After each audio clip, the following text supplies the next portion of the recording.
वचन कहता है कि जो भी हम सुनते हैं, सुनो, जो भी हम सुनते हैं हमें सिर्फ सुनने वाला नहीं बनना। कि जब आप चर्च में आते हैं तो ऐसी भूख के साथ वचन को सुने कि क्या बताया जा रहा है और मैं अब ऐसे चलूँगा। सुन रहे हैं मेरी बात को? जब आप यहाँ पर आते हैं तो इस उद्देश्य से ना आए कि हम एक कहानी सुनने जा रहे हैं कि अब्राहम था, परमेश्वर ने उसको बच्चा दिया, फिर कहा इसे बलिदान कर दे, उसने बलिदान कर दिया और ये कहानी सुन के ताली बजा के हम घर आ गए। क्या सीखा? कि अब्राहम को परमेश्वर ने एक संतान दी, फिर उससे कहा बलि चढ़ा दे, और बलि जो चढ़ानी थी वो भी नहीं चढ़ी और हम घर आ गए। तो ऐसे ना सुने, ऐसे सुने कि जो वचन सुनाया जा रहा है अब मैं अपने जीवन को ऐसे चलाऊंगा। समझ में आ रहा है कि अब मैं अपने जीवन को कैसे चलाऊंगा? वचन के अनुसार चलाऊंगा। क्योंकि बाइबल ने एक वचन कहा है कि वचन को सुनने वाले नहीं, सिर्फ उस पे चलने वाले बनो। कैसे चलोगे? उसके अनुसार अपनी लाइफ में कार्य करोगे। हालेलुया। समझ में आ रहा है नहीं आ रहा? हाँ, यस, आमीन, हालेलुया।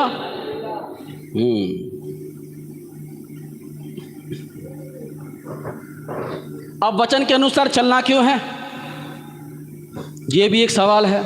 वचन के अनुसार इसलिए चलना है क्योंकि जब आप प्रभु को नहीं जानते थे तो आपने अपनी बुद्धि का बहुत सारा इस्तेमाल कर लिया और वो काम नहीं आई।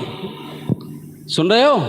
आपने अपनी बहुत सारी बुद्धि का इस्तेमाल कर लिया, हकीमों को दिखा लिया, वैद्यों को दिखा लिया, तांत्रिकों को दिखा लिया, ऋषि मुनि के पास चले गए, पीर पैगंबरों के पास चले गए, अपना गणित भी लगा लिया, मगर वो सारा फेल हो गया। हो गया ना? आर्यभट्ट ने क्या बनाया था? हाँ, तो हमारे हिंदुस्तान का आदमी कौन था? आर्यभट्ट। उसने क्या, किसका आविष्कार किया था? जीरो। बोलो, जीरो का आविष्कार किया था। हाँ, तो सब क्या हो गया? जितना भी हमने गणित लगाया, जीरो। क्योंकि हमारे देश में आविष्कार ही उसका हुआ है, जीरो का ही तो हुआ है ना? एसी का आविष्कार यहाँ थोड़ी हुआ है। हमारे घर में एसी लग रहे हैं ना, सबके लग रहे हैं। एसी का आविष्कार कहाँ हुआ था? भारत में हुआ था? फॉरेन में हुआ था। आपके घर में फ्रिज है ना सबके, फ्रिज का आविष्कार क्या भारत में हुआ था? फॉरेन में हुआ था। वॉशिंग मशीन से कपड़े धोते हो? थापी से कपड़े धोते हो? थापी से धोते हो? हाँ, मशीन से धोते हो ना। इसका आविष्कार कहाँ हुआ था? बाहर क्रिश्चियन आदमियों ने करा था इन सबका आविष्कार। हमारे देश में किसका आविष्कार हुआ था? बोलो, जीरो।